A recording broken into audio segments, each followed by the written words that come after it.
اعوذ باللہ من الشیطان الرجیم بسم اللہ الرحمن الرحیم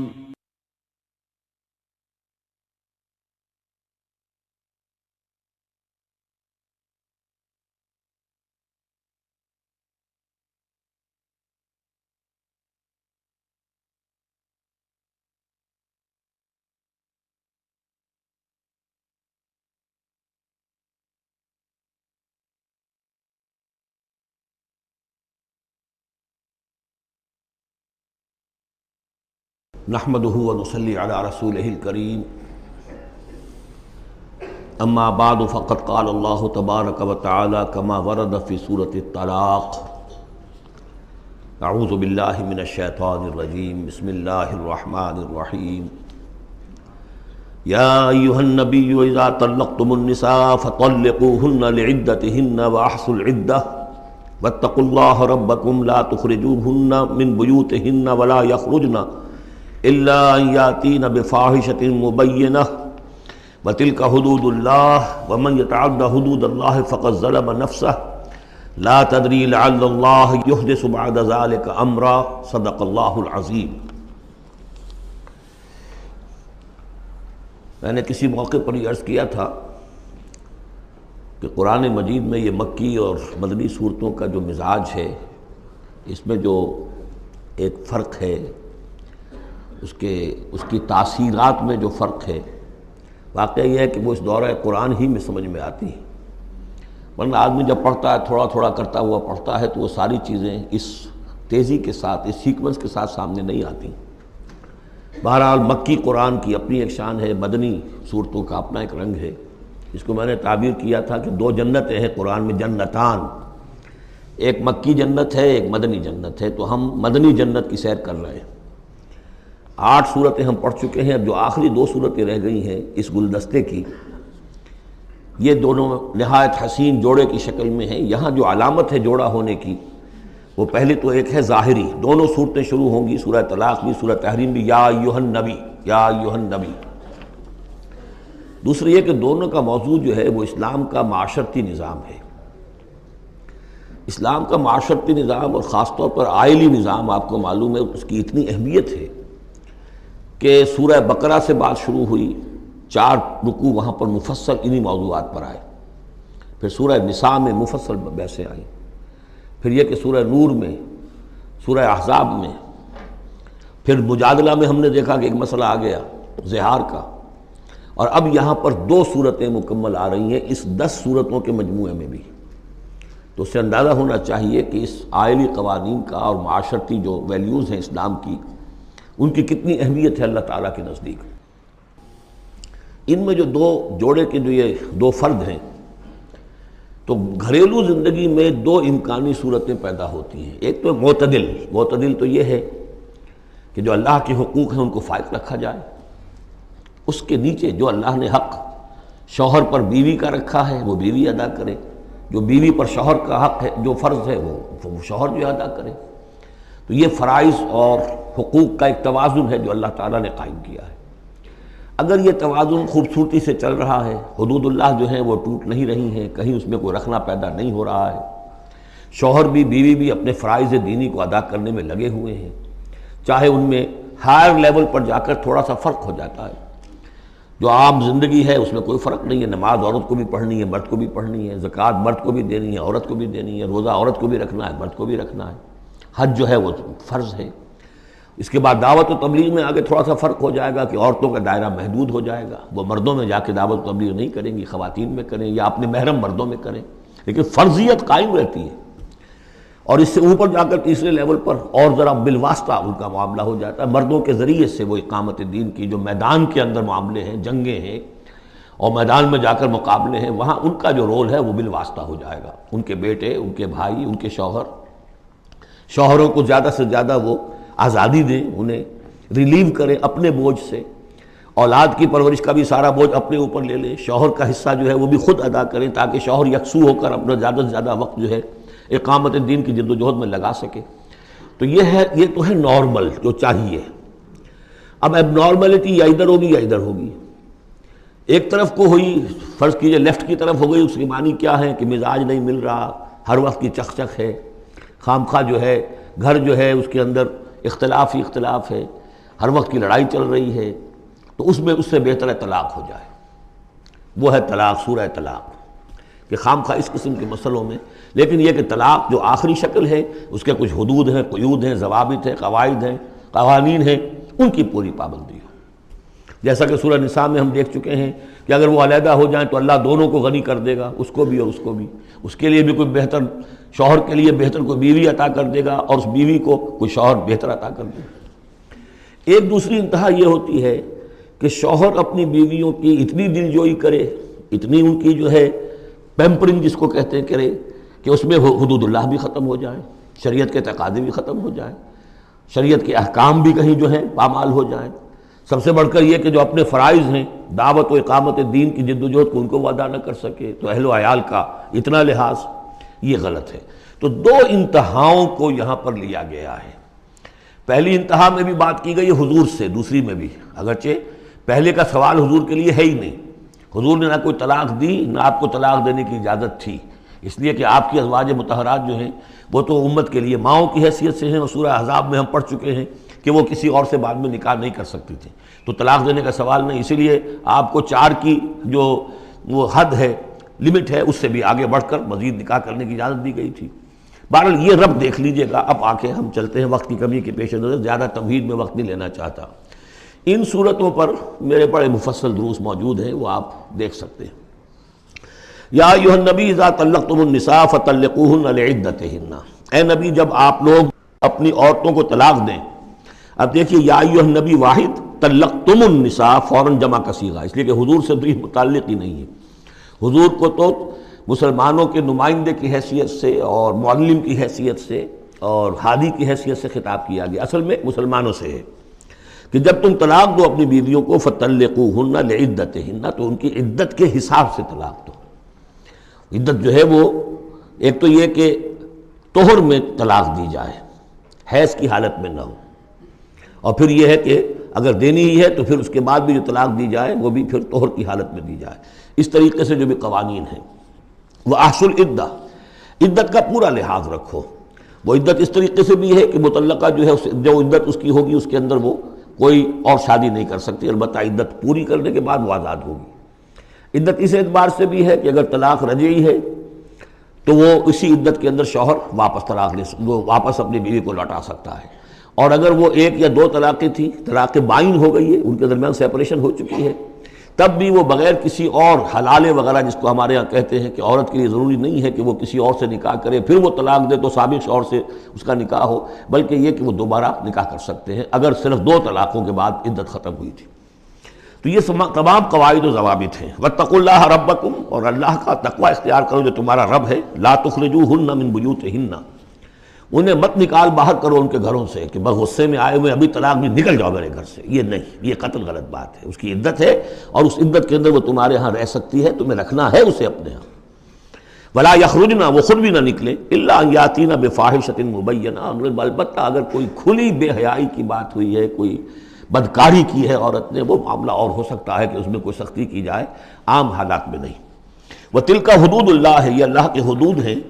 ومن یتعد حدود اللہ، اور جو اللہ کی حدود سے تجاوز کرے گا، فقد ظلم نفسہ، تو اس نے تو اپنے اوپر بڑا ظلم کیا۔ لا تدری لعل اللہ یحدث بعد ذلک امرا، تمہیں نہیں معلوم کہ شاید اس کے بعد اللہ تعالیٰ کوئی نئی صورت پیدا کر دے۔ غصے میں آ کے ایک طلاق دی، بیوی ابھی عدت کے اندر گھر ہی میں ہے، ہو سکتا ہے کہ وہ غصہ ختم ہو جائے، اسی میں ایک ہی طلاق دی تھی رجوع کر لیا جائے، اللہ تعالیٰ کیا پتہ ہے، اور کوئی حالات ایسے پیدا ہو جائیں، نئی صورت پیدا ہو جائے کہ اس سے آگے بات بگڑے ہی نہ۔ فَإِذَا بَلَغْنَ أَجَلَهُنَّ، البتہ جب عدت پوری ہو گئی ان کے جو میعاد ہے، اب تمہیں فیصلہ کرنا ہوگا، فَأَمْسِكُوهُنَّ بِمَعْرُوفٍ أَوْ فَارِقُوهُنَّ بِمَعْرُوفٍ، یا تو اب طے کر لو کہ اگر رجوع کرنا ہے تو بس اپنے گھر میں روکو، لیکن بھلے طریقے سے، یہ نہیں کہ انہیں ستانے کے لیے کہ جو روک لیا جائے، اور فارقوہن، یا پھر ان کو چھوڑ دو، ان سے علیحدگی اختیار کر دو، وہ بھی بالمعروف، بمعروف دستور کے مطابق بھلے طریقے سے۔ وَأَشْهِدُوا ذَوَيْ عَدْلٍ مِّنْكُمْ، اور اس رجعت اگر تم رجوع کر رہے ہو تو 2 اپنے گواہوں، 2 اپنوں میں سے جو معتبر لوگ ہوں جن پر اعتماد کیا جا سکتا ہے، انہیں گواہ بنا لو کہ میں نے طلاق دی تھی، اب میں اس کو رجوع کر رہا ہوں، تو یہ دو گواہ اس کے ہیں۔ وَأَقِیمُوا الشَّهَادَةَ لِلَّهِ، اور یہ گواہی قائم کرو اللہ کے لیے۔ ذَلِكُمْ يُوعَظُ بِهِ، یہ ہے جو جس کی نصیحت کی جا رہی ہے، من کان یؤمن باللہ والیوم الآخر، اس شخص کو کہ جو ایمان رکھتا ہو اللہ پر اور یوم آخر پر۔ جیسے ہم نے دو جگہ دیکھا کہ حضور کا اسوہ حسنہ ہے، لیکن کس کے لیے؟ اپنی جگہ تو وہ اسوہ حسنہ کاملہ ہے، لیکن اس سے استفادہ کون کرے گا؟ من کان یرجو اللہ والیوم الآخر وذکر اللہ کثیرا۔ حضرت ابراہیم اور ان کے ساتھیوں کی زندگی میں بھی اسوہ ہے، کس کے لیے؟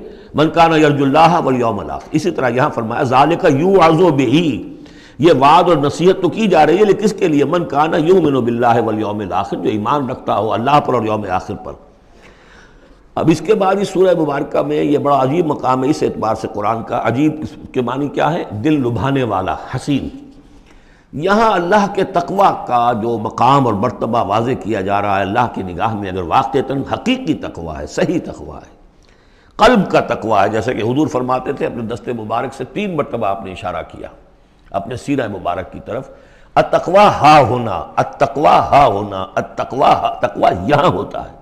دل میں تقوی ہے تو تقوی ہے، باقی لباس اور وضع قطع یہ ساری متقیوں کسی بنا لی اور اندر کا معاملہ نہیں ہے تو یہ بہروپ ہے، یہ تقوی نہیں ہے۔ لیکن حقیقی تقوی ہو تو پھر اس کا کیا مقام ہے؟ اب دیکھیے پہلی بات آ رہی ہے، وَمَن يَتَّقِ اللَّهَ يَجْعَلْ لَهُ مَخْرَجًا، جو شخص اللہ کا تقوی اختیار کرے گا اللہ اس کے لیے راستہ پیدا کر دے گا، جہاں بالکل نظر نہیں آئے گا کہ کوئی راستہ، اللہ راستہ پیدا کر دے گا۔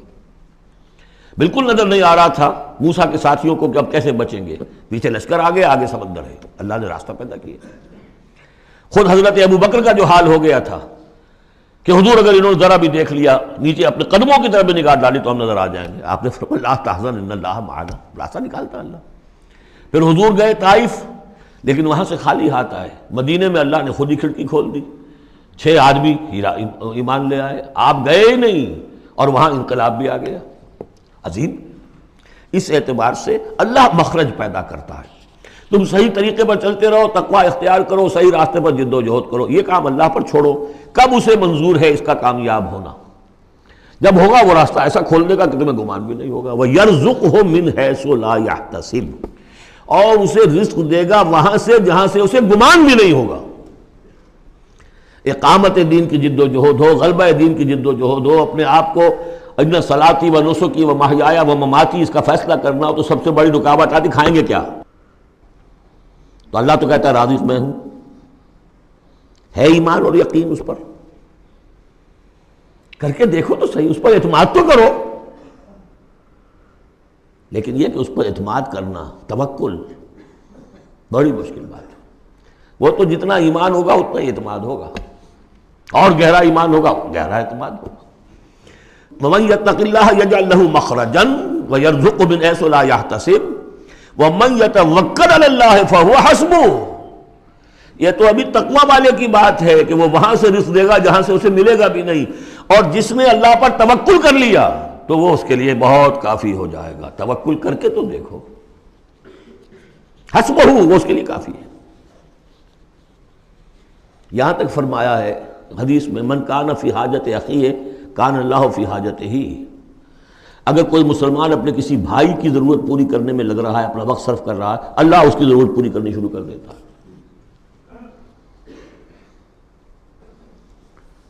فکر ماں در کار ماں آزار ماں، کار ساز ماں بے فکر کار ماں، یہ فارسی شاعری کے اندر یہ دینی حقائق ہیں۔ کار ساز ماں بے فکر کار ماں، میرا کارساز میرے کاموں کی فکر کر رہا ہے، میں نے اپنے آپ کو اس کے کام کے لیے لگا دیا۔ وہ دنیا میں بھی ذرا سا بھی کوئی شریف انسان ہوگا، آپ اس کے ہو جائیں وہ آپ کو چھوڑ دے گا پھر کہیں؟ شرافت ہو، مروت ہو اس میں، آپ اللہ کے بن کر تو دیکھیے۔ پھر وہ کارساز ہے، کارساز ماں بے فکر کار ماں، فکر ماں در کار ماں آزار ماں، جب میں اپنے معاملات کی فکر خود کرتا ہوں، کوئی نہ کوئی ٹھوکر کھاتا ہوں، کوئی نہ کوئی غلطی کرتا ہوں، آزار اپنے سر کے اوپر پیدا کر لیتا ہوں۔ اپنے آپ کو حوالے کرو، اس کا نام ہے تفویض الامر الی اللہ، افوض امری الی اللہ ان اللہ بصیر بالعباد۔ ان اللہ بالغ امرہ، اللہ تعالیٰ تو اپنا معاملہ تو پورا کر کے ہی رہتا ہے۔ وہ تو دین کو غالب کرنا ہی ہے. کون اس کے اندر نفع کما گیا، کون محروم رہ گیا، یہ ان کی قسمت ہے. ابو بکر اور عمر اور عثمان اور علی اور عبد الرحمن ابن عوف یہ اپنی بازی جیت گئے. ابو جہل ابو لہب محروم رہ گئے. یہ تو اب ان کا معاملہ ہے. اللہ تو اپنی بات پوری کرا دے گا، اور اس دنیا کے ختم ہونے سے پہلے پورے کل ارضی پر اللہ کا دین غالب ہوگا. یہ ہونا ہے. دیکھنا یہ ہے کہ تم اس بہتی گنگا میں کو ہاتھ دھونے کو تیار ہو یا نہیں، یا تم محرومین کی فہرست میں اپنے آپ کو لانا چاہتے ہو. بس اپنا تن من دھن لگا دو اس کے اندر. تمہاری ہڈیوں کا چورا ہو کر بھی اس نئی تعمیر کی بنیادوں میں اگر لگ جائے تو بہت بڑی کامیابی ہے. قد جعل اللہ لکل شیء قدرا، بہت عمدہ مقام ہے. اللہ نے ہر چیز کے لیے ایک اندازہ مقرر کیا ہوا ہے. کب اللہ کی مدد آئے گی یہ بھی اس نے طے کیا ہوتا ہے. You have to qualify. Pre qualification conditions ہیں، تب مدد آئے گی. یوں نہیں آتی مدد. اپنا سب کچھ لگا دو پھر کہو کہ اللہ میری 15 برس کی کمائی کل میدان میں نے جو ڈالی ہوئی ہے، 15 برس کی کمائی، دن کی اور رات کی کوششیں ہیں میری، صبح اور شام کی کوششیں ہیں میری، 15 برس وہ میدان میں نے لا کے ڈال دی. تب پکارو اللہ کو. اپنا مال بچا کے رکھنا ہے، اپنی مستقبل کو بھی بچانا ہے، اپنی اولاد کو بھی بچانا ہے، اور اللہ کا دین غالب ہو جائے. کہیں نام لکھا کے کسی جماعت میں شامل ہو کر بڑا تیر مار دیا، گویا کہ اللہ تعالیٰ تو جانتا ہی نہیں. کتنی کنٹریبیوشن ہے، کتنا اثار ہے، کتنی قربانی ہے، کتنا وقت ہے، کتنی محنت ہے، اللہ جانتا ہے. باقی اس نے ہر چیز کا ایک اندازہ مقرر کیا ہوا ہے. اب اس کے بعد پھر آ رہا ہے وہی طلاق کا معاملہ. واللائی یئسن من المحیض من نسائکم، اور تمہارے ہاں کی وہ خواتین کے جن کا حیض کا سلسلہ بند ہو چکا ہو، مایوس ہو چکی ہو حیض سے. ان ارتبتم فعدتہن ثلاثۃ اشہر، اگر اس میں کوئی شک بھی ہو تو پھر 3 مہینے عدت ہو جائیں گے. اب حیض تو آ نہیں رہا کہ 3 ہے طہور اور 3 حیض کا کوئی حساب کیا جائے. واللائی لم یحضن، اور وہ ابھی بچپن میں نکاح ہو گیا چونکہ ہو جاتا تھا، اور ابھی بچی کو جو ہے وہ ابھی ایام شروع ہی نہیں ہوئے ہیں، تو اب ان کی عدت کیسے ہوگی اگر ان کو طلاق دے دی گئی؟ تو ان کے لیے بھی یہ کہ 3 مہینے. وَأُولَاتُ الْأَحْمَالِ أَجَلُهُنَّ أَن يَضَعْنَ حَمْلَهُنَّ، اور جو حاملہ ہوں ان کی پھر عدت یہ ہے کہ وہ وضع حمل ہو جائے، بچے کی پیدائش ہو جائے، اس کے بعد وہ ان کی جو ہے عدت ختم ہوگی. یہ بھی ہو سکتا ہے کہ پورے 8 مہینے لگ جائیں، 9 مہینے لگ جائیں، 4 مہینے ہوں، 6 ہوں، واللہ اعلم. وَمَن يَتَّقِ اللَّهَ، پھر دیکھیے تقویٰ. وَمَن يَتَّقِ اللَّهَ يَجْعَل لَّهُ مِنْ أَمْرِهِ يُسْرًا، جو اللہ کا تقویٰ اختیار کرتا ہے اللہ اس کے کاموں میں آسانی پیدا کر دیتا.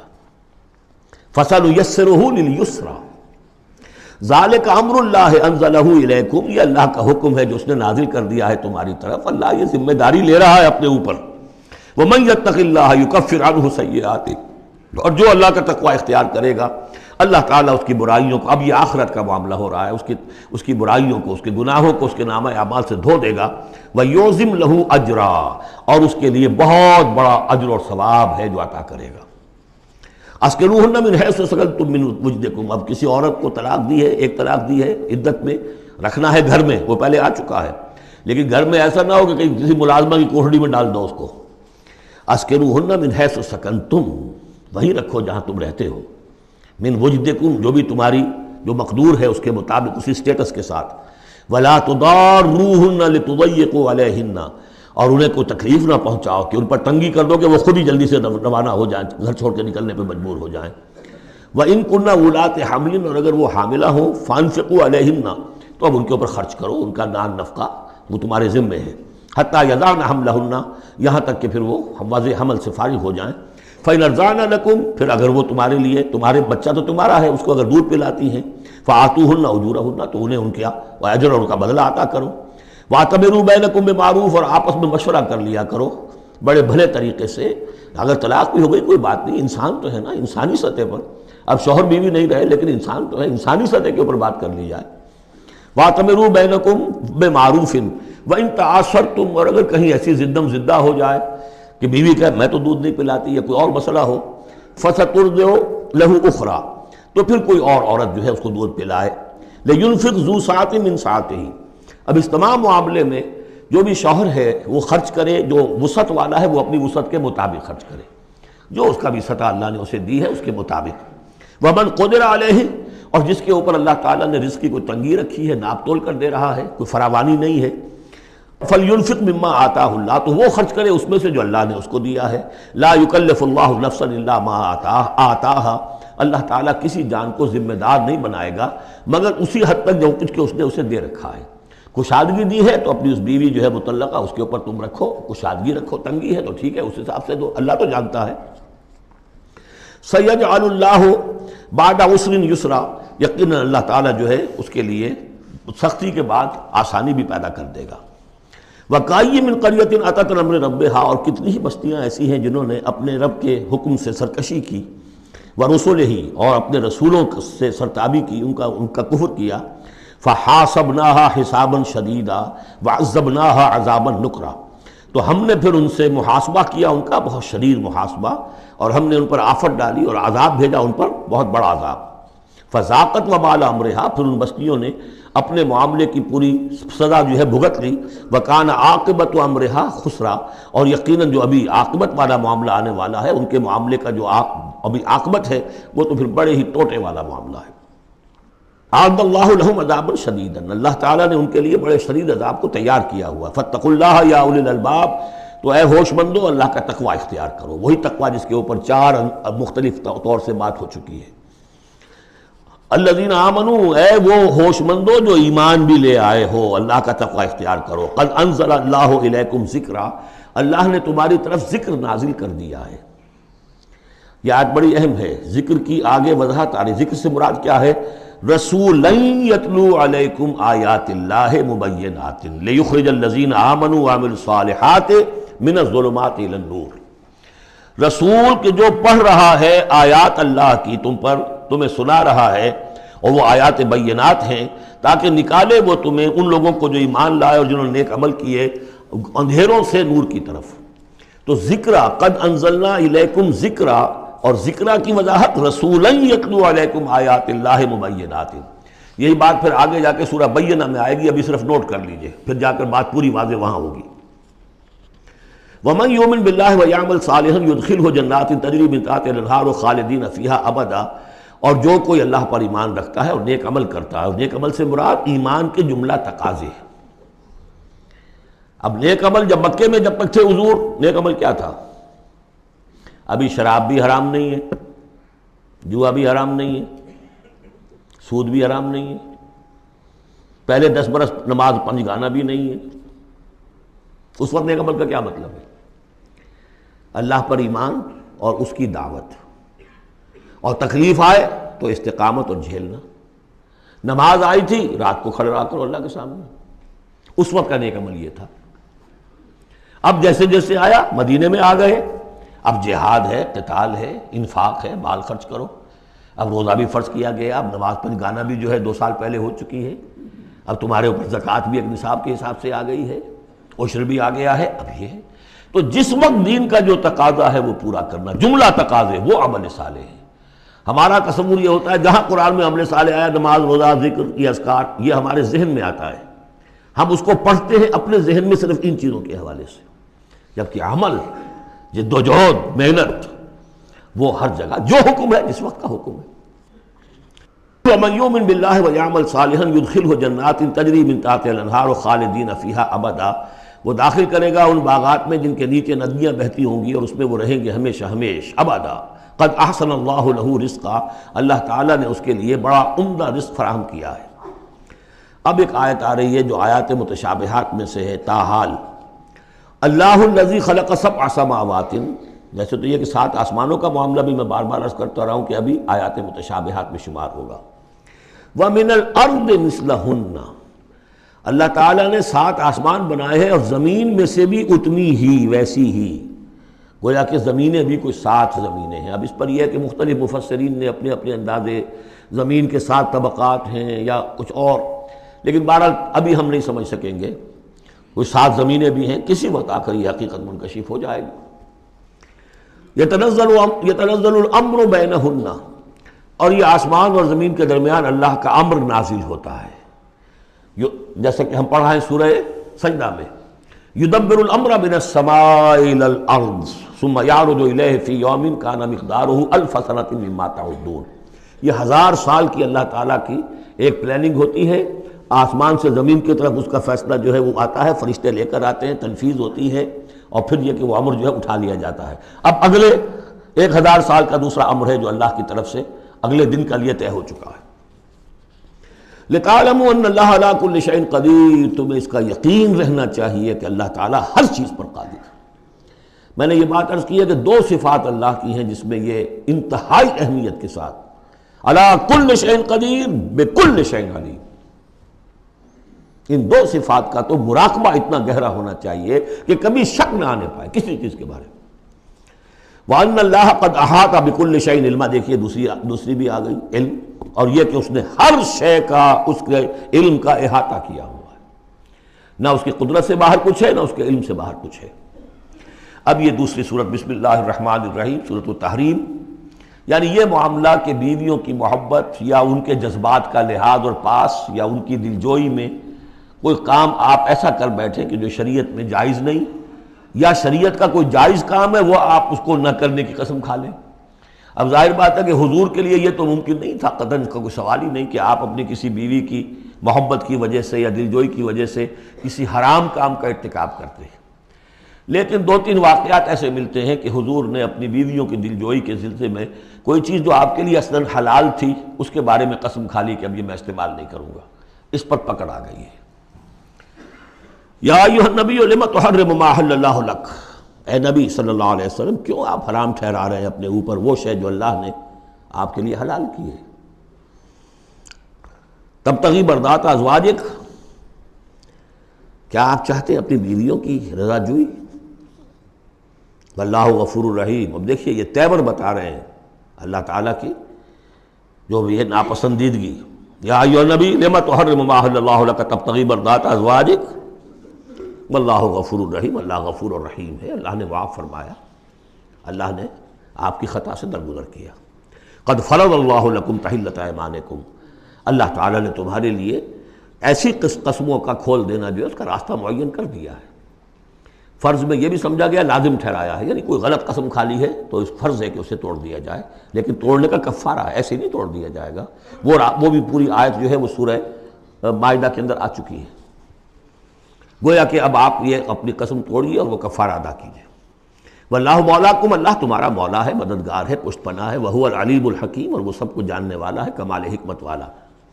وَإِذْ أَسَرَّ النَّبِيُّ إِلَىٰ بَعْضِ أَزْوَاجِهِ حَدِيثًا، اور جب نبی نے صلی اللہ علیہ وسلم اپنی بعض ازواج، اپنی کسی زوجہ محترمہ کو کوئی بات بتائی، اسرہ، اسرار سے، خفیہ طور پر، راز کے طور پر، میں ان تفاصیل میں نہیں جا رہا کہ واقعات کیا تھے ورنہ بہت دیر لگ جائے گی، بات سمجھنی چاہیے، باقی یہ کہ آپ تفسیروں میں دیکھ سکتے ہیں۔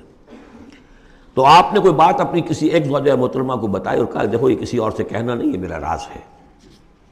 فلما نبات بہی، جب انہوں نے اس کو ظاہر کر دیا، عورتوں کے کہتے ہیں پیٹ ہلکے ہوتے ہیں اس معنی میں کہ راز رکھنے اپنے پاس، بہت سے مرد بھی عورتوں کی طرح کے ہوتے ہیں، ان سے کوئی چیز چھپائی نہیں جاتی، نہ ہر زن زنست ہو نہ ہر مرد مرد، لیکن یہ کہ عام طور پر یہ عورتوں کی کمزوری شمار ہوتی ہے، تو ازواج مطہرات سے بھی اس کا صدور ہوا ہے۔ فلما نبات بہی، جب انہوں نے اسے ظاہر کر دیا، وَأَظْهَرَهُ اللَّهُ عَلَيْهِ، اللہ تعالیٰ نے اپنے نبی کو صلی اللہ علیہ وسلم سے مطلع فرما دیا کہ وہ راز نہیں رہا ہے، راز آپ کی ان اہلیہ نے فاش کر دیا ہے۔ عَرَّفَ بَعْضَهُ، تو حضور نے کچھ تو ان کے سامنے ظاہر کر دیا، وَأَعْرَضَ عَن بَعْضٍ، بات پوری ان کو نہیں بتائی، بعض جو ہے روک لی۔ فلما نبأ بہ، تو جب انہوں نے حضور نے صلی اللہ علیہ وسلم ان کو بتایا، قالت من انباک ھذا، اب ایک طرز عمل تو یہ ہوتا ہے کہ فوراً ندامت ہوتی کہ ہاں حضور مجھ سے غلطی ہو گئی، میں واقعتاً آپ کا راز جو ہے وہ میں رکھ نہیں سکی اور مجھ سے بے دھیانی میں، بے خیالی میں بات نکل گئی۔ ایک دوسرا یہ ہے من انباک، آپ کو کس نے بتایا؟ یہ انداز جو ہے، دیکھیے عام بیوی عام شوہر کے درمیان اس میں کوئی حرج نہیں، لیکن جیسا کہ سورہ حجرات میں ہم پڑھا ہے، اعلموا، جان لو اچھی طرح، ان فیکم رسول اللہ، اے عائشہ، اے حفصہ، یہ تمہارے شوہر ہی شوہر نہیں ہے، یہ اللہ کے رسول ہیں۔ طرز عمل تمہارا جو ہے ان کے ساتھ بہت محتاط ہونا چاہیے، بہت محتاط ہونا چاہیے۔ من انباک، آپ کو اس نے بتایا؟ قال نبانی العلیم الخبیر، جواب میں بھی غصہ ہے حضور کا، مجھے اس نے بتایا کہ جو العلیم ہے اور خبیر ہے، جو سب کچھ جاننے والا ہے اور ہر چیز سے باخبر ہے۔ اب یہ اللہ تعالیٰ کی طرف سے آ رہا ہے اس کی تعبیر میں اہل تشیع ایک انتہا کو نکل گئے، ہمارے عام مفسرین نے بھی انہی کی روش اختیار کی ہے، لیکن مولانا حمید الدین فراہی رحمۃ اللہ علیہ کا میں کم از کم اپنی ذات پر بہت بڑا احسان سمجھتا ہوں کہ جو انہوں نے تعبیر کی ہے، اور وہ عربی زبان کا جو اسلوب ہے اس کے اعتبار سے 100% درست ہے۔ ان تتوبا الی اللہ فقد صغت قلوبکما، اگر تم دونوں، اب ظاہر بات ہے کہ ایک اہلیہ کا نے راز چھپایا جو دیا گیا تھا دوسری اہلیہ، حضور کی دوسری اہلیہ کو کہا جاتا ہے حضرت حفصہ نے یہ معاملہ کیا، حضرت عائشہ کو بتا دیا۔ ان دونوں کے تعلقات بہت اونچے تھے، اس لیے کہ ظاہر بات ہے کہ حضور کے ہاں جو مقام اور مرتبہ تھا ابو بکر کا اور عمر کا رضی اللہ تعالی عنہما، اس کے حوالے سے ہی پھر ازواج مطہرات میں بھی خود بخود غیر شعوری طور پر یہ احساسات ہو جاتے ہیں۔ تو انہوں نے ان تتوبا الی اللہ، اگر تو اب تم دونوں اللہ کی جناب میں توبہ کرو، فقط صغت قلوبکما، اس کا ترجمہ کیا تو تمہارے دل ٹیڑھے ہو چکے ہیں۔ یہ اہل تشیع کا ترجمہ ہے، ازواج مطہرات سے انہیں بالعموم قد ہے، حضرت عائشہ سے تو بہت سخت ہے، لیکن یہ عام ازواج مطہرات سے۔ اس کا ترجمہ صحیح یہ ہے کہ اگر تم اللہ کی جناب میں توبہ کرو تو تمہارے لیے یہی مناسب ہے، اور تمہارے دل تو مائل ہو چکے ہیں، لیکن ایک ہوتا ہے ناز والے نیاز کیا جانے۔ اب یہ ماننا جو ہے یہ ذرا کڑا گزر رہا ہے کہ حضور مجھ سے غلطی ہوئی، آپ مجھے معاف کر دیجیے، اور وہ بھی اس لیے کہ معاملہ ہے شوہر اور بیوی کا۔ جیسے ہم کہتے ہیں کہ میاں تمہارے دل میں تو بات اب آ چکی ہے، بس تم مان نہیں رہے ہو، دل میں تو تم نے بات سمجھ لی ہے، تم اگر ایسا کرو تو یقیناً تمہارے لائق ہے، یہ انداز ہے یہ، اور یہ بہت سی مثالیں دے کر انہوں نے واضح کیا، اور میں اسے بہت بڑا احسان مانتا ہوں۔ ان تتوبا الی اللہ فقد صغت قلوبکما، اللہ کی جناب میں اگر توبہ۔ اچھا، صغم کا ایسا لفظ ہے یہ عربی زبان کا جو میں نے پہلے بھی آپ کو بتایا تھا، مالا الی مالا عن، میلان سے، مالا کے بعد الی ہوگا کسی شے کی طرف میلان، توجہ اس کا ہونا، دل کا ادھر رجحان ہونا، اور مالا عن کسی چیز سے نفرت ہو جانا، لفظ ایک ہی ہے، مال، میلان، الی اور عن۔ رغب الی، رغب عن، راغب ہوا اس شے کی طرف اور راغب ہوا اس چیز سے، متنفر ہو گیا اس چیز سے، لفظ ایک ہی ہے، رغبت۔ اس طرح صغم کا لفظ ہے، تو صغم جو ہے دونوں طرف جاتا ہے، تمہارا دل تو مائل ہو ہی گیا ہے۔ کس طرح مائل ہو گیا ہے؟ یعنی وہ واقعتاً اپنی خطا کا احساس ہو گیا ہے تمہارے دلوں کو، اب صرف یہ ہے کہ زبان سے بھی اس کا اعتراف کرو۔ جیسے کہ حضرت آدم کو احساس ہو گیا تھا اپنی خطا کا، تو اللہ تعالیٰ نے الفاظ سکھا دیے تھے، فَتَلَقَّى آدَمُ مِن رَبِّهِ كَلِمَاتٍ فَتَابَ عَلَيْهِ، یہ ترجمہ ہے اس آیت کا صحیح۔ ان تتوبا الی اللہ فقد صغت قلوبکما وان تظاہرا علیہ، اور اگر اب جیسے کہ قاعدہ ہے عام طور پر حضور کی بھی کوئی ہلکا سا سہو اگر ہو جاتا تھا تو کس قدر انداز جو ہے سخت ہو جائے قرآن مجید کے اندر، اس لیے کہ بڑے لوگوں کے معاملے بڑے ہیں، الرب رب من تنزل والعبد عبد من ترقى۔ اسی طرح جو بھی اونچے لوگ ہیں ازواج مطہرات ہیں تو ان کا بھی جو بھی اظہار ناپسندیدگی ہو رہا ہے اللہ کی طرف سے، اس میں الفاظ بڑے سخت ہیں۔ اگر تم دونوں نے کوئی گٹھ جوڑ کر لیا، ان تظاہرا علیہ، محمد کے خلاف صلی اللہ علیہ وسلم، کوئی متحدہ بھات بنا لیا، تو سن لو فإن اللہ ہوا مولاہ وجبریل وصاحب المؤمنین والملائکۃ بعد ذلک ظہیر، کہ اللہ ان کا والی ہے، ولی ہے، دوست ہے، پشت بنا ہے، مددگار ہے، پھر جبرائیل ہے، پھر تمام صالح اہل ایمان ہے، پھر یہ کہ تمام فرشتے بھی اس کے بعد ان کے پشت بنا ہے۔ تو ان کے ساتھ معاملہ جو ہے وہ ان کے مقام کی مناسبت سے کرو، چاہے وہ تمہارے شوہر ہیں اور تم ان کی بیوی ہو، لیکن معاملہ کرو اس میں تمہارے امتی ہونے کا پہلو جو ہے وہ کہیں نگاہ سے اوجھل نہ ہو، وہ اللہ کے رسول ہیں، تم امتی ہو۔ عسیٰ ربہ، ابھی اور سختی آ رہی ہے، امید ہے کہ ان کا رب ان طلقکن، اگر تم سب کو طلاق دے دے، ان یبدلہ ازواجا خیرا منکن، کہ بدل دے تم سے کہیں بہتر بیویاں ان کو عطا کر دے، مسلمات مومنات قانتات تائبات عابدات سائحات سیبات وابکارا، یہ سارے اوصاف ان میں واو ہے ہی نہیں، بیک وقت یہ سارے اوصاف ہوں، مسلم بھی ہوں، مومن بھی ہوں، فرما بردار بھی ہوں، توبہ کرنے والیاں، عابدات عبادت گزار، سائحات دنیا کی لذات سے کنارہ کش، سیبات بھی ہو سکتی ہیں۔ حضور کے نکاح میں تو اکثر سیبہ ہی آئی ہیں، سیبہ وہ ہیں جن کی پہلے کوئی شادی ہوئی ہو، طلاق ہو گئی ہو، یا یہ کہ بیوہ ہو گئی ہوں، اکثر و بیشتر جو آپ کے نکاح ہیں وہ سیبات سے ہیں۔ وہ ابکارا، اور کنواری بھی، تو ایک غالباً جہاں تک مجھے میرا ذہن ہے صرف ایک حضرت عائشہ صدیقہ ہیں رضی اللہ تعالی عنہ کہ جو کنواری حیثیت سے آئی ہیں حضور کے نکاح میں، باقی سب کی سب سیبہ تھیں۔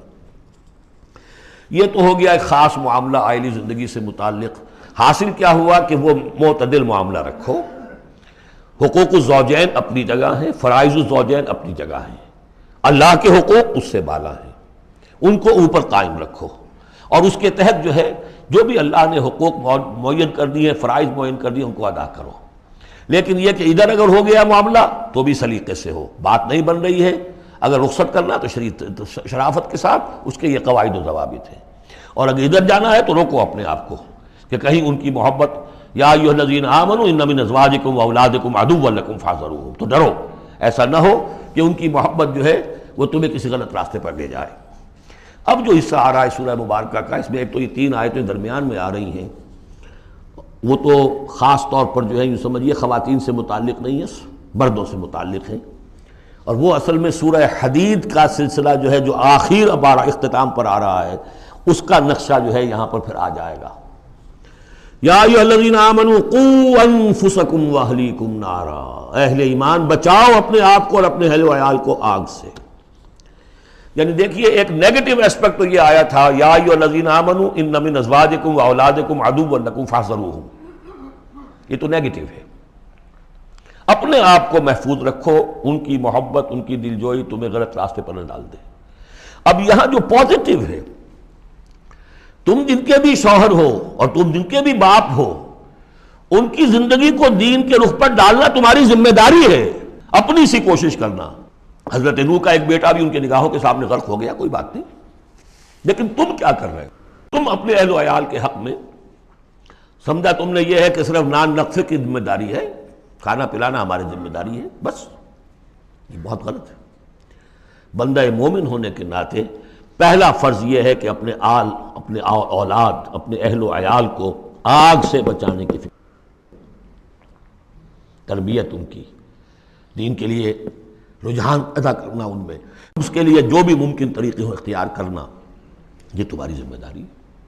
یا ایھا الذین آمنوا، اہل ایمان بچاؤ پہلے اپنے آپ کو، فطری بات ہے، قوا انفسکم، جیسے حضور فرمایا کرتے تھے اپنے خطبے میں، اوصیکم ونفسی بتقوی اللہ، میں تمہیں بھی وصیت کرتا ہوں مسلمانوں کے اللہ کا تقوی اختیار، اپنے نفس کو بھی۔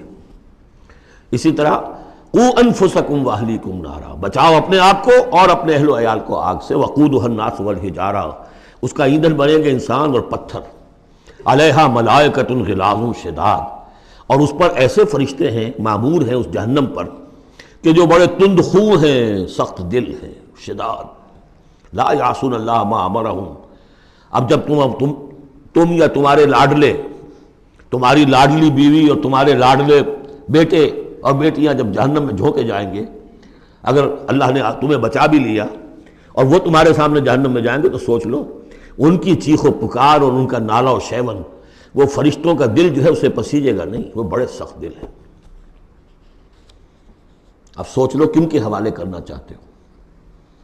جہنم کے داروغہ کے حوالے کرنا چاہتے ہو اپنی بیویوں کو اور اپنی اولادوں کو؟ یہ محبت نہیں، یہ تو عداوت ہو گئی ہے۔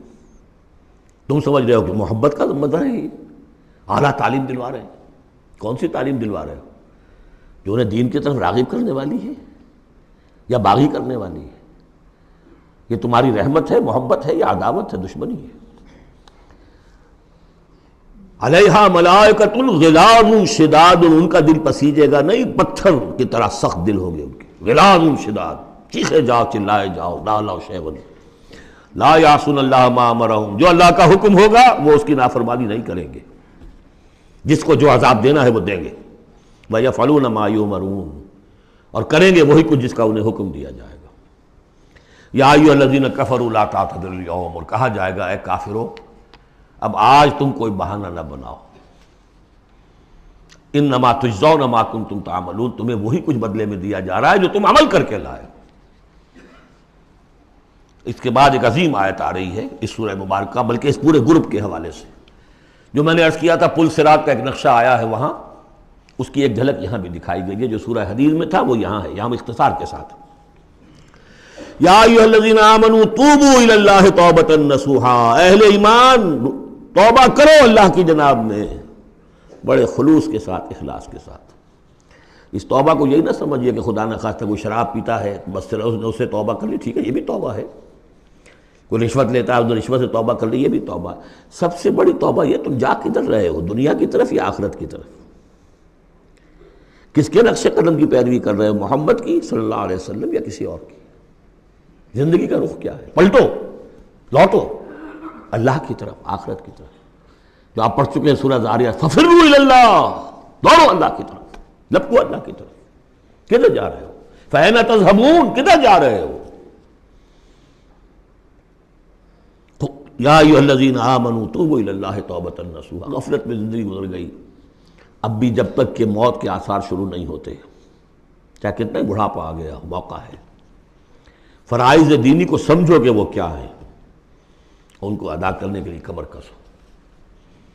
فرائض دینی صرف نماز و روزہ ہی نہیں ہے، فرائض دینی باطل کے غلبے کے تحت اگر تم زندگی گزار رہے ہو تو اس کے خلاف بغاوت، اس کے لیے جد و جہد۔ یہ نہیں کہ بس کھڑے ہو نعرہ مارو اور کوئی آپ کے اوپر گولیاں چلیں، تیاری کرو اس کے لیے، جماعتی زندگی ہو، ان کی تربیت ہو۔ 12 برس تک مکے میں جو کرتے رہے محمد رسول اللہ صلی اللہ علیہ وسلم، اس کا کوئی عکس ہو، وہ کیفیت تو پیدا نہیں ہو سکتی۔ یہ رتبہ بلند ملا جس کو مل گیا، کوئی عکس اس کا 1000 میں 1 درجے میں کچھ تو ہو۔ یہ پیدا کرو، تیاری کرو، سمجھو منہج انقلاب نبوی کیا تھا۔ توبوا الی اللہ توبۃ نصوحا، خالص توبہ، پاک توبہ۔ یہ نہ ہو کہ دل میں کہیں چور رکھا ہوا ہے کہ پھر کرنا تو ہے وہی کام، توبہ کی تسبیح کر لو، وہ توبہ نہیں۔ اگر تم خالص توبہ کرو گے، عسیٰ ربکم ان یکفر عنکم سیئاتکم، امید ہے تمہارا رب تم سے تمہاری برائیوں کو دور کر دے گا، نامہ اعمال کے دھبے بھی دھو دے گا۔ التائب من الذنب کمن لا ذنب لہ، جو حقیقت میں توبہ کر لے گناہ سے، وہ ایسے جیسے اسے گناہ کبھی کیا ہی نہیں۔ اور یہ کہ آئندہ بھی تمہارے دامن کردار پر جو داغ ہیں وہ بھی دھو دے گا۔ وَيُدْخِلَكُمْ جَنَّاتٍ تَجْرِی مِن تَحْتِهَا الْأَنْہَارُ، داخل کرے گا تمہیں ان باغات میں جن کے دامن میں ندیاں بہتی ہوں گی۔ یوم لا یخزی اللہ النبی والذین آمنوا معہ، جس دن کہ اللہ تعالیٰ نہیں رسوا کرے گا نہ اپنے نبی کو نہ ان کو جو ان کے ساتھ ایمان لائے، صلی اللہ علیہ وسلم ورضی اللہ تعالیٰ عنہم اجمعین۔ نورہم یسعی بین ایدیہم، ان کا نور دوڑتا ہوگا ان کے سامنے، وبایمانہم، اور ان کے داہنی طرف۔ وہی الفاظ جو سورہ حدید میں آئے۔ دل میں ایمان تھا تو نور ایمان سامنے کی طرف اس کا ٹارچ کی روشنی پڑے گی، اور اعمال صالحہ کا نور داہنی طرف ہوگا۔ داہنا ہاتھ اعمال صالحہ کا قاسم ہے۔ یقولون ربنا اتمم لنا نورنا، اور وہ کہتے ہوں گے کہ اے رب ہمارے نور کو کامل فرما دے۔ اس کو مطلب سمجھ لیجئے، حضور نے فرمایا جن کو نور عطا ہوگا، کچھ لوگوں کا نور تو صرف اتنا ہوگا کہ ان کے قدموں کے آگے روشنی ہو جائے گی، وہ بھی بڑی غنیمت ہے۔ اندھیرے میں پگڈنڈی پر چلنا ہو تو وہ اتنی ٹارچ کی روشنی بھی وہ معلوم ہوگا بہت غنیمت ہے۔ لیکن کچھ لوگوں کو ایسا نور ملے گا کہ جس کی روشنی یہاں مدینے سے صنعاء تک جائے گی، یمن کا شہر۔ ابو بکر صدیق کو کون سی روشنی ملے گی؟ ہمیں تو وہ ٹارچ بھی مل جائے تو بہت غنیمت ہے، لیکن جنہیں وہ تھوڑا ملے گا، کیوں تھوڑا ملا؟ کوتاہیاں تھیں، تقصیرات تھیں، کمی تھی، جتنا کرنا چاہیے تھا اتنا نہیں کیا تھا، کچھ بچا بچا کے بھی رکھا تھا۔ تو بچا بچا کے نہ رکھ اسے، تیرا آئینہ ہے وہ آئینہ کہ شکست نہ ہو تو عزیز تر ہے نگاہ آئینہ ساز میں۔ لہذا کم ہوگا، پھر وہ دعا کریں گے ربنا اتمم لنا نورنا، اپنے کرم سے، اپنے فضل سے، اپنی شان غفاری سے ہماری کوتاہیوں کو ڈھانپ لے اور ہمارے نور کو بھی کامل فرما دے۔ اتمم لنا نورنا واغفر لنا، ہمیں بخش دے، انک علی کل شیء قدیر، یقیناً اے اللہ تو ہر شے پر قادر ہے، تیرا ہاتھ کون روک سکتا ہے۔ یا ایھا النبی جاہد الکفار والمنافقین واغلظ علیہم ومأواہم جہنم وبئس المصیر، اے نبی صلی اللہ علیہ وسلم جہاد کیجئے کافروں سے بھی اور منافقوں سے بھی۔ یہ آیت جوں کہ تو سورہ توبہ میں بھی آ چکی ہے۔ واغلظ علیہم، سختی کیجئے۔ آپ کی طبیعت میں نرمی ہے، اور اس نرمی کا ناجائز فائدہ اٹھاتے ہیں منافقین، کیونکہ قانونی ان کو پروٹیکشن حاصل ہے، مسلمان تو ہے وہ، تو آپ ان کے ساتھ بھی وہ معاملہ کرتے ہیں کہ جو اہل ایمان کے ساتھ کرتے ہیں۔ چنانچہ وہ کہتے ہیں ہوا اذن، یہ تو کان ہی کان ہے نرے، بس کان ہی کان ہے، سن لیتے ہیں، سمجھتے تو ہے ہی نہیں، دماغ میں بھیجا نہیں ہے ان کے، یہ بھی کہتے تھے وہ لوگ۔ لیکن آپ سختی کیجئے، یا ایھا النبی جاہد الکفار والمنافقین واغلظ علیہم، ومأواہم جہنم، ان کا ٹھکانہ جہنم ہے، وبئس المصیر، اور بہت ہی برا ٹھکانہ ہے۔ اب جو ان دو صورتوں میں خواتین کا معاملہ آیا، اس کے حوالے سے اب یہ مقام آ رہا ہے بہت اہم، اس بات کو واضح کرنے کے لیے کہ خواتین اس غلط فہمی میں مبتلا نہ ہوں کہ اللہ کے ہاں سوال جواب جو ہونا ہمارے شوہروں سے ہی ہونا ہے، ہم سے کیا ہے، ہم تو ان کے تابع ہیں۔ ہر عورت ایک مکمل انسان ہے، فل ہیومن بینگ، اور جہاں تک اس کی ایک آنر کا تعلق ہے، dignity and honour, human dignity, وہ بالکل مساوات طور پر شیئر کرتی ہے، اخلاقی طور پر مساوات ہے بالکل، اور ہر ذمہ دار ہے اپنے فرائض کی، عورت بھی جیسے کہ مرد ہے۔ اس کا اپنا ایمان ہوگا، عمل صالح ہوگا تو اللہ کے ہاں بیڑا پار ہوگا، اپنا ایمان اور عمل صالح نہیں ہے تو شوہر بڑے سے بڑا ہو وہ بچا نہیں سکے گا۔ یہ حقیقت کو واضح کرنے کے لیے 3 خواتین بلکہ 4 خواتین کی مثال یہاں آئی ہے۔ ضرب اللہ مثلا للذین کفروا امرأۃ نوح وامرأۃ لوط، اللہ تعالیٰ نے مثال بیان کی ہے کافروں کے لیے نوح کی بیوی اور لوط کی بیوی کی۔ کانتا تحت عبدین من عبادنا صالحین، وہ دونوں تھیں ہمارے 2 بہت صالح بندوں کے تحت، ان کے نکاح میں تھیں۔ فخانتاہما، تو انہوں نے ان سے خیانت کی۔ فلم یغنیا عنہما من اللہ شیئا، تو نہ بچا سکا انہیں ان کا شوہر، ان کے دونوں شوہر جو ہیں نہ بچا سکے اپنی دونوں بیویوں کو کچھ بھی۔ بیوی بھی غرق ہوئی، حضرت نوح علیہ السلام کی وہ بیوی، اور حضرت لوط کی وہ بیوی بھی اسی طریقے سے جو پتھراؤ ہوا اسی میں ہلاک ہوئی۔ تو نہ یہاں وہ بچا سکے شوہر، وقیل ادخلوا النار مع الداخلین، اور کہہ دیا جائے گا داخل ہو جاؤ جہنم میں داخل ہونے والوں کے ساتھ، کوئی شوہر تمہیں نہیں بچا سکتا، چاہے وہ نوح اور لوط ہوں۔ لوط تو خیر اولو العزم من الرسل میں ان کا شمار عام طور پر نہیں ہوتا، حضرت لوط تو بہت اولو العزم، 950 برس جنہوں نے دعوت دی۔ اسی لیے حضور اپنے گھر کی خواتین کو جمع کر کے پھر کہا، فرمایا کرتے تھے، یا فاطمہ بنت محمد انقذی نفسک من النار فانی لا املک لک من اللہ شیئا، یا صفیۃ عمۃ رسول اللہ انقذی نفسک من النار فانی لا املک لک من اللہ شیئا، اے فاطمہ محمد کی نور چشم، لخت جگر، اپنے آپ کو آگ سے نکالو، بچاؤ، مجھے کوئی اختیار حاصل نہیں ہوگا تمہارے بارے میں اللہ کے ہاں۔ اے صفیہ، اللہ کے رسول کی پھوپھی، اپنے آپ کو آگ سے بچاؤ، اس لیے کہ مجھے کوئی اختیار حاصل نہیں ہوگا۔ ضرب اللہ مثلا للذین کفروا امرأۃ نوح وامرأۃ لوط کانتا تحت عبدین من عبادنا صالحین فخانتاہما فلم یغنیا عنہما من اللہ شیئا وقیل ادخلوا النار مع الداخلین۔ یہ میں بیان کر چکا ہوں ایک دفعہ پہلے بھی کہ اہل تشیع کا خیال یہ ہے کہ یہ زانیہ تھیں دونوں بیوییں، اہل سنت اس کو تسلیم نہیں کرتے۔ خیانت صرف اسی معاملے میں نہیں ہوتی، خیانت رازداری میں سب سے بڑی خیانت ہے، کہ جو راز ہوتے تھے یہ وہ اپنے دشمن جو حضور انبیاء کے رسولوں کے دشمن تھے اپنی قوم کے لوگوں کو ان کے راز پہنچا دیتی تھی، یہ خیانت تھی۔ اس لیے کہ سورہ نساء میں جو آیا ہے فالصالحات قانتات حافظات للغیب، غیب کے اندر حفاظت کرنا پوری۔ ظاہر بات ہے کہ بیوی سے زیادہ بڑھ کر تو کوئی نہیں ہوتا کہ جو شوہر کی باتوں سے واقف ہو، تو یہ خیانت ہے اہل سنت کے نزدیک ہو۔ لیکن بہرحال نتیجہ یہی ہے کہ وہ پھر جہنمی ہے، اور صرف نبی کی بیوی ہونے کے ناطے سے انہیں چھٹکارا نہیں مل جائے گا۔ وضرب اللہ مثلا للذین آمنوا امرأۃ فرعون، اور اہل ایمان خواتین کے لیے اللہ تعالیٰ نے مثال بیان کی ہے فرعون کی بیوی کی، آسیہ ان کا نام تھا۔ اذ قالت رب ابن لی عندک بیتا فی الجنہ، اب اس ایک جملے میں ان کی پوری ذہنی اور نفسیاتی کیفیت سامنے آ رہی ہے، جبکہ اس اللہ کی بندی نے کہا پروردگار میرے لیے تو جنت میں اپنے پاس ایک مکان بنا لے، وَنَجَّنِي مِن فِرْعَوْنَ وَعَمَلِهِ، مجھے نجات دے اس فرعون سے بھی اور اس کے عمل سے بھی، وَنَجَّنِي مِنَ الْقَوْمِ الظَّالِمِينَ، اور اللہ جلد از جلد مجھے نجات دے ان ظالموں کی قوم سے۔ یعنی موت کی آرزو کر رہی ہیں، محل میں عیش و آرام ہر طرح کا حاصل ہوگا، کیا نہیں ہوگا، لیکن اللہ کے ساتھ ایمان کا معاملہ یہ ہے، اور شوہر کا جو بھی خدائی کا دعویٰ کر کے بیٹھا ہوا ہے، کیا اس نے کفر کا اور اس کا معاملہ ہے، تو ان کے اندر بیزاری کتنی ہے اپنے اس شوہر سے۔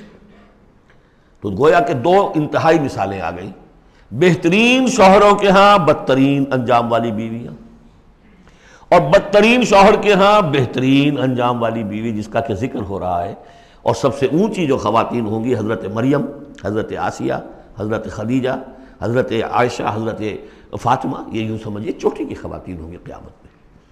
تو اس حوالے سے یہ جو آسیہ ہیں یہ بھی انہی میں۔ وَمَرْيَمَ ابْنَتَ عِمْرَانَ الَّتِي أَحْصَنَتْ فَرْجَهَا، تیسری مثال دی ہے، عورت خود بھی نیک ہو اور اسے نیک تربیت مل جائے، نیک ماحول مل جائے۔ وَكَفَّلَهَا زَكَرِيَّا، حضرت زکریا جو ہیں انہوں نے ان کی کفالت کی، ان کی پرورش کی، ان کو اپنے پاس رکھا، تربیت کی، ایک نبی کے آغوش تربیت میں پلی ہیں، لہذا وہ نور علی نور ہے۔ وَمَرْيَمَ ابْنَتَ عِمْرَانَ الَّتِي أَحْصَنَتْ فَرْجَهَا فَنَفَخْنَا فِيهِ مِن رُوحِنَا، تو ہم نے پھونک ماری اس میں اپنے روح کی۔ وَصَدَّقَتْ بِكَلِمَاتِ رَبِّهَا، اور اس نے تصدیق کی اپنے رب کی تمام باتوں کی، جو بھی وحی کے ذریعے سے فرشتے بتاتے رہے کہ اے مریم تجھے اللہ نے چن لیا ہے، اور اے مریم تمہارے لیے اللہ کا فیصلہ یہ ہے کہ تیرے ہاں بیٹا ہوگا، یہ ساری باتیں انہوں نے مانی تسلیم کی۔ صدقت بکلمات ربها وکتبہ، اور جو اس کی کتابیں تھیں، ظاہر بات ہے کہ تورات ان کے پاس موجود تھی، زبور ان کے پاس موجود تھی، انبیاء کے اور صحیفے ان کے پاس موجود تھے۔ یہ تو صرف 1900 سال پہلے کی بات ہے جو ہم کر رہے ہیں اس وقت۔ All the prophets of the Old Testament, ان کے تمام صحیفے، پوری اولڈ ٹیسٹمنٹ موجود تھی۔ وکتبہ، اس کی تمام کتابوں کی انہوں نے تصدیق کی۔ وکانت من القانتین، اور وہ تو بہت ہی فرما بردار بندیوں میں سے تھیں۔ تو تین چیزیں تو آ گئی، چوتھی کسر رہ گئی کہ نہیں رہ گئی؟ آپ نے کچھ سوچا یا نہیں؟ بہترین شوہر کے ہاں بدترین بیوی، بدترین شوہر کے ہاں بہترین اور خاتون، ایک خاتون نور علی نور، خود بھی نیک ماحول بھی نیک۔ چوتھی کون سی بات رہ گئی؟ خود بھی بدتینت اور شوہر اس سے بڑھ کر، بلکہ یہ کہنا مشکل ہو جائے کہ شوہر زیادہ بدتینت ہے یا وہ خود زیادہ بدتینت ہے۔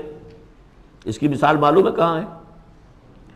تبت یدا ابی لہب وتب ما اغنی عنہ مالہ وما کسب سیصلی نارا ذات لہب وامرأتہ حمالۃ الحطب فی جیدہا حبل من مسد۔ یہ پھر جب وہاں پہنچیں گے پڑھیں گے، شوہر بھی بدتینت، بیوی بھی بدتینت، ظلمات بعضھا فوق بعض۔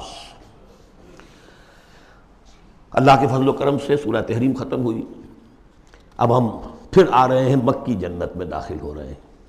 یہاں سے اب آخری گروپ شروع ہو رہا ہے۔ آخری منزل تو سورہ قاف سے شروع ہوئی تھی، چھٹا گروپ مکی اور مدنی صورتوں کا یہاں ختم ہو گیا۔ 7 صورتیں، حسین ترین صورتیں قرآن کی، وہ پہلی 7 صورتیں تھیں، سورہ قاف، سورہ ذاریات، سورہ طور، سورہ نجم، سورہ قمر، سورہ رحمان، عروس القرآن، پھر سورہ واقعہ۔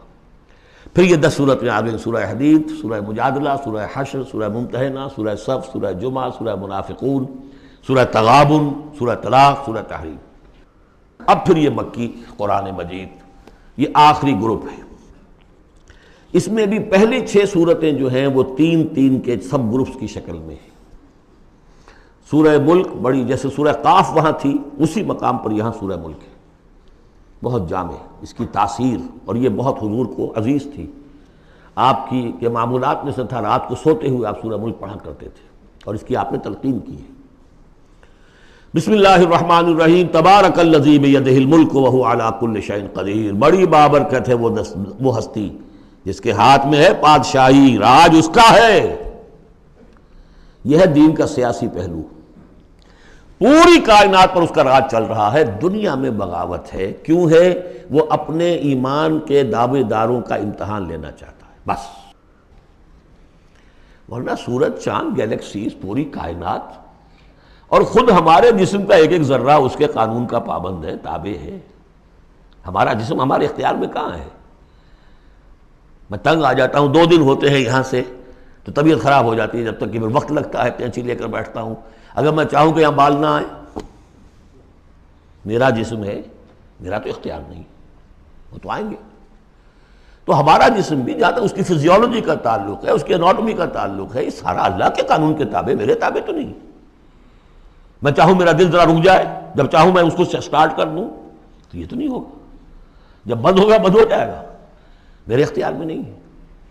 لیکن یہ کہ جو ہماری اختیاری زندگی ہے اس میں ہم نے طے کر لیا ہے کہ اللہ کی نہیں مانیں گے، اپنی مانیں گے، اپنی مانیں گے، اپنی بیویوں کی مانیں گے، اور جو بھی نظام ہے اس کے ساتھ وفاداری کریں گے، چاکری کریں گے، ان کی ملازمت کریں گے، ان کے رتھوں کے اندر ہم بیل بن کر جتیں گے تاکہ ہمیں عیش ملے، دنیا کے اندر ہمارے لیے مقامات ہوں، ہماری عیش، بس اللہ خیر صلی اللہ۔ تو یہ ہے اصل میں امتحان۔ ورنہ بادشاہی یہاں اب بھی اسی کی ہے. یہ صرف ہلدی کی گانٹھ ہے جسے لے کر ہم پنساری بن کر بیٹھ گئے. میری مرضی، میرا خیال، میرا نظریہ یہ ہے، اور ہمارے نزدیک جو ہے طریقتکم المثلیٰ، ہمارے جو کلچر ہے، مثالی نظام جو ہم نے بنایا ہے، ہمیں اس کی حفاظت کرنی ہے. تبارک الذی بیدہ الملک وہو علی کل شیء قدیر، وہ ہر چیز پر قادر ہے. الذی خلق الموت والحیاۃ لیبلوکم ایکم احسن عملا. اب دیکھیے ہم نے حیات انسانی کا جو اب تک سمجھا ہے، جس کو کہ عمر نے، جو کہ بہت بڑا شاعر ہے، اس نے اپنی بیوی سے خطاب کر کے کہا ہے حیات ثم موت ثم بعث حدیث و خرافات یا ام عمری. یہ کیا ہے زندگی پھر موت پھر زندگی، یہ کیا، یہ سب حدیث و خرافات معاذ اللہ. ہم نے بھی دیکھا پہلے کنتم امواتا فاحیاکم ثم یمیتکم ثم یحییکم ثم الیہ ترجعون. یہ وقفے کیوں ڈالے گئے؟ یہ موت کا وقفہ کیوں ڈال کر زندگی کا ایک حصہ نکال دیا علیحدہ؟ 30 40 50 60 سال یہ دنیا کی زندگی، پھر موت کا وقفہ. موت ایک زندگی کا وقفہ ہے، یعنی آگے بڑھیں گے دم لے کر. کیوں؟ اس کی حکمت بتائی جو ہم پڑھائیں سورہ واقعہ میں. قدرنا بینکم الموت، تمہاری ہی زندگی کا تسلسل ہے جس میں ہم نے ایک وقفہ موت کا ڈال دیا ہے. کیوں ڈالا ہے؟ خلق الموت والحیاۃ لیبلوکم ایکم احسن عملا. یہ جو چنک علیحدہ کیا ہے یہ اس لیے کہ تمہاری آزمائش ہو، امتحان ہو، تمہیں جانچا جائے.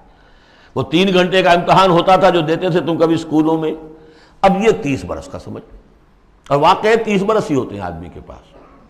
پہلی زندگی کے 20 25 برس ویسے گزر گئے، شعوری ابھی نہیں ہے، اور پھر ایک خاص عمر کے بعد جو ہے اعضاء ڈھیلے پڑ گئے، اور پھر یہ کہ کیلا یعلم من بعد علم شیئا.